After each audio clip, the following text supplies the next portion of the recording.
जय श्री सद्गुरुदेव भगवान की जय।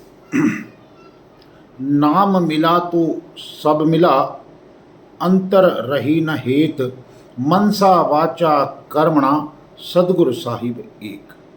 नाम सत्य गुरु सत्य आप सत्य जो होए, तीन सत्य जब एक हो तो विष से अमृत होए। गुरु के पास बैठो, आंसू आ जाएं बस इतना ही काफ़ी है। चरण छूने की दौड़ नहीं है, बस बैठो सदगुरुदेव के पास। याद रहे भविष्य की कोई आकांक्षा ना हो। मौन प्रार्थना जल्दी पहुंचती है हमारे सिद्ध सदगुरुदेव के पास। इस बात को हमेशा याद रखें, क्योंकि मौन प्रार्थना जो है वो शब्दों के बोझ से मुक्त होती है। गुरु का होना आशीर्वाद है, मांगना नहीं पड़ता। गुरु के पास होने से ही सब कुछ मिल जाता है। इस बात का ध्यान रखें। जैसे फूल के पास जाओ तो खुशबू स्वयं मिलती है, सूर्य के पास जाओ तो गर्माहट खुद मिलती है। मांगना मत, गुरु के पास जाकर उसकी शरण में स्वयं ही सब मिल जाता है।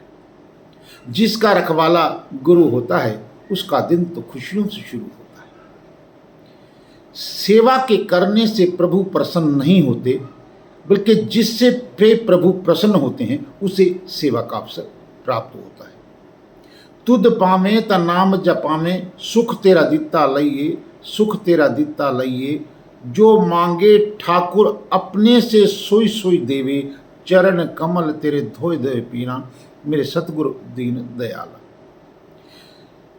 प्रश्नतः समर्पण का भाव क्या है?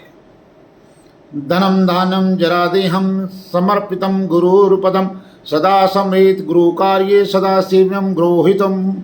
शिष्य वह होता है जो धन धान्य भूमि और अपने देह को तत्क्षण समर्पित कर देता है, किसी भी प्रकार की आज्ञा की प्रतीक्षा नहीं करता। सब कुछ समर्पित करके प्रसन्नता का अनुभव करता है। गुरु के चरणों में अपने आप को समर्पित कर हर्षित होता है, वही सही अर्थों में शिष्य होता है। जो नित्य गुरु चरणों का स्मरण करता है, जो प्रतिक्षण गुरु की सेवा करता रहता है, गुरु के कार्य को ही अपना कार्य समझता है, गुरु के हित को ही अपना हित समझता है, श्रेष्ठ से श्रेष्ठ वस्तु भी गुरु चरणों में देता है और वापस लेने की इच्छा नहीं रखता, वही सही अर्थों में शिष्य होता है। शिष्य की तुलना अन्य किसी से नहीं की जा सकती। देवता भी शिष्य के सामने बोने होते हैं। इसलिए हर शिष्य को अपने गुरु के प्रति विशेष भाव, सब कुछ समर्पित करने का भाव रखना चाहिए। समस्त तीर्थ भी शिष्य के सामने तुच्छ होते हैं, क्योंकि सही अर्थों में वह गुरु का एक अंश बन जाता है, और जब गुरु का अंश बन जाता है तो कुछ भी बाकी नहीं रहता। जिस प्रकार नदी समुद्र में मिलकर समुद्र बन जाती है, जिस प्रकार एक पोखर का गंदा पानी गंगा में मिलकर पवित्र और दिव्य निर्मल गंगा जल बन जाता है, उसी प्रकार शिष्य गुरु में समाहित होकर पूर्ण ब्रह्मांडमय बन जाता है। ऐसे ही शिष्य की सराहना समस्त ब्रह्मांड करता है, और देवता आकाश से उस पर पुष्प वर्षा करते रहते हैं। वास्तव में ही सब कुछ मिटाकर गुरु में लीन हो जाना, गुरु के साथ एकाकार हो जाना ही शिष्य का एकमात्र धर्म, एकमात्र चिंतन और शिष्य का सदैव इसी के लिए प्रयासरत रहना चाहिए। समस्त भौतिक जीवन की सफलता को हेय मानकर निरंतर गुरु सेवा का चिंतन शुद्ध और शास्त्र सम्मत समर्पण है। इसी को समर्पित भाव कहते हैं। गुरु शिष्य का रिश्ता लौकिक नहीं पारलौकिक होता है।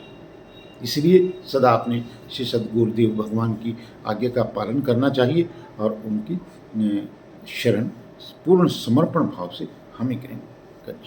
जैसे सद्गुरुदेव भगवान, श्री बीराजी महाराज की, शिवाय माता।